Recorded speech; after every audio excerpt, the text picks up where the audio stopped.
Hey Besiegers, how you doing? Welcome back to another edition of Besiege Battle Bots. Okay, tonight what we have is the two semi-finals and the finals from last week's competition. So let's get started right away. Right, first up we have Neutex versus the Amazing Twist. Now that's the Reaper versus Ugly but Deadly, if you want the full names of them. This looks like a very promising match because, as you can see, they've both got plenty of destructive force at the front end of them, and they just launch them straight at each other and see what goes first. Remember, that was the way we do it. We ram, then one sits still and the other one has a go, the other one sits still. And as you can see here, Neutex has made his way underneath the undercarriage of the Reaper straight away and has caused extensive damage just in the first go. However, it fizzled out a bit and he didn't quite manage to pull that one off, so that became a draw. So again we go. This time Neutex is standing still, and then the Reaper comes in for a push shove job and he gets him onto the rails with ease, complete ease. Remember, fire doesn't hurt the Neutex one because he's only got the two air blocks that can catch. So he jettisons his cart at the back and then goes for a big push job, trying to get him back there, fighting away. Flames come over and the Reaper is out. That's as quick as it was. It's as quick as it happened. Just a little flames jumping over from there and he's done. That's the perils of building with wood. But, there you go. So definitely a big score there to Neutex. But the fight went on. Like I said, put them through many rounds together. Okay, the Reaper's sitting still, Neutex coming after. He's got that thumping arm coming out. He tries exploding his cart as he's driving past. It doesn't work. You've got to get right up against him, he discovers, pushes him in, catches fire again. Fire was a big problem here for the Reaper. This is another one where the Reaper's standing still. He inserts that cart nice and tight and then just hits it. But this time the Reaper's got a good hold of him. He really has. And he's just whacking him constantly with those right hand jabs like a boxer or a giant lobster, you know. It's like, wow. Keeps going, keeps going, keeps going. He's taking damage, and then Neutex slashes out with his arm and rips the claw right off the Reaper. Boom. Okay, so he looks like he's out again. And he's wandering about. And there's bits flying about everywhere. Now he's trying to line himself up here and finish the job, get all the parts severed up.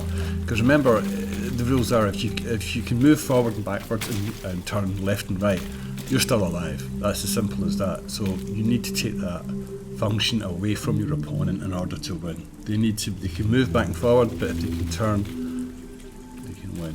So here we go. Now he's going to try and push them back. Now it's the debris field. A lot of the times you'll notice this in the fights. It's the debris field that slows them down later on in the fight because they've got to clamber over it, which is good. It's good for us, makes it more interesting. So what's happening now? Okay, it's the Reaper's turn. Remember, it's still the same fight. He's coming back. Now Neutex is going to sit and wait for him, and then the Reaper comes back to try and shove him into the ring, or the ropes by the look of it, right? Up he comes, and he gets a good turn of speed on there, spanks him straight into it, and he avoids catching fire himself, which is just a miracle, absolute miracle. Loses a few bits in the process, but hey, he's still in one piece. Well, one very flimsy piece, but he's still in one piece. And Neutex is on the ropes, looks like it's all over. You ever seen the Terminator 1, where the T-90 or whatever it was rises up out of the flames of the tanker? Watch this, like the bomb, and Neutex has freed himself. Unbelievable. And he comes back in. But this time they go at a hammer and tongs again, all the way through. First of all, we have to get Reaper sorted out. He's just coming in bits. There you go, he's separated in two. So which part is the Reaper and which part is junk? Well, that sorts itself out anyway, because while these two wheelie parts are taking each other, the other one goes and just hooks itself onto the ring. So we speeded it up here because they battled on forever, all the way around the ring, all the way around. But eventually, Neutex gets him on a ring, bang, and then the bad fire gets him, and that's it. He's toast. And the winner is Neutex. Neutex! Light the flames of victory. There we go. So we have one winner. First semi-final is complete. Neutex is victorious. There you go. Just to prove that he's still got his bits. He's moving around left and right. No problem. His size is only about 20% of his start out size, I think, if that even. But that's it. As long as you can negotiate the ring, you're fine. Next one up. Okay, we are now going to have Core88 and our hammer-like beast called Little Friend, and Fighter 2 by ITR. And here we go. Couldn't get two more different machines if you tried. Core's sitting quite high in the stance there. She's bigger than what I thought she was, compared to the relative height of ITR's main sort of wooden pen structure. So can she inflict any damage in that central part there and break it up and get into the meaty bit where ITR likes to hide? Okay, let's find out. She does her little dance. There's a little, like we said, discovered in the last one, there's a problem. She gets caught straight away, hiked up into the air. Now just to explain again how those mines work, yeah?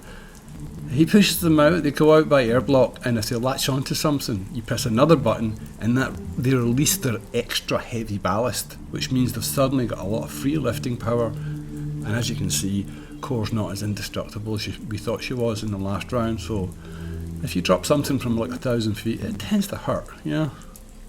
So there we go. These mines, like I said, they get chucked out and then they dispose of their very, very heavy ballast, and that gives them a lot of lifting power thereafter because the balloons are set high. Again, caught again. It's strung up again. I've seen this before, yeah. But this is quite a nice one. Is it just twists and turns its way back to Earth, inevitably going to break up.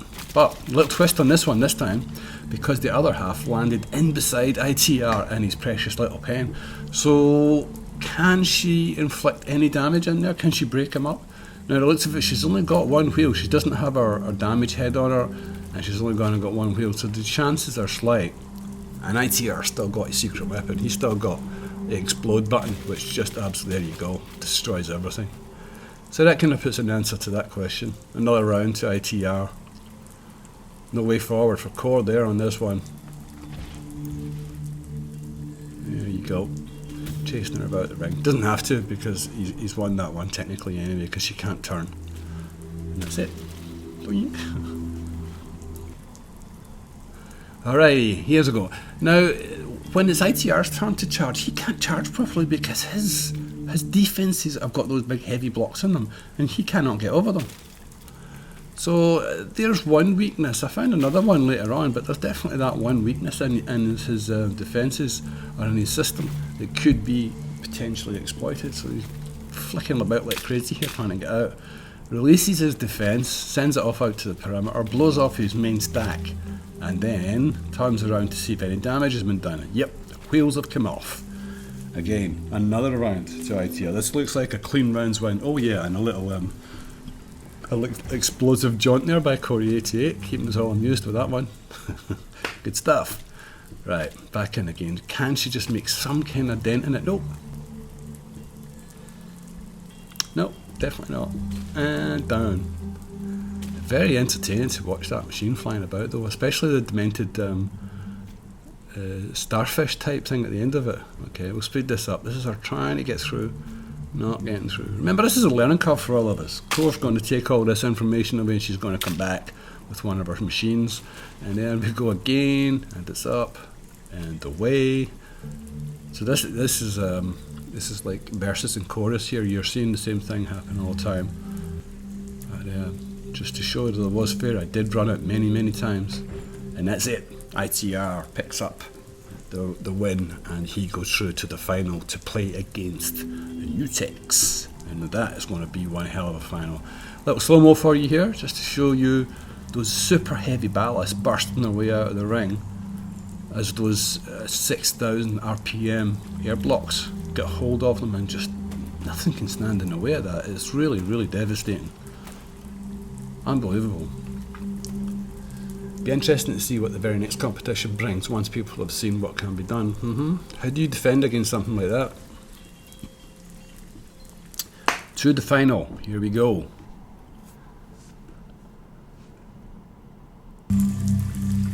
Now then, Neutex does a lot, if not all, of the running in the first few rounds here. Tries to wander around the outside and find a way through that terrible defence, which we now know is really, really difficult to get hold of, and then followed up by the obvious.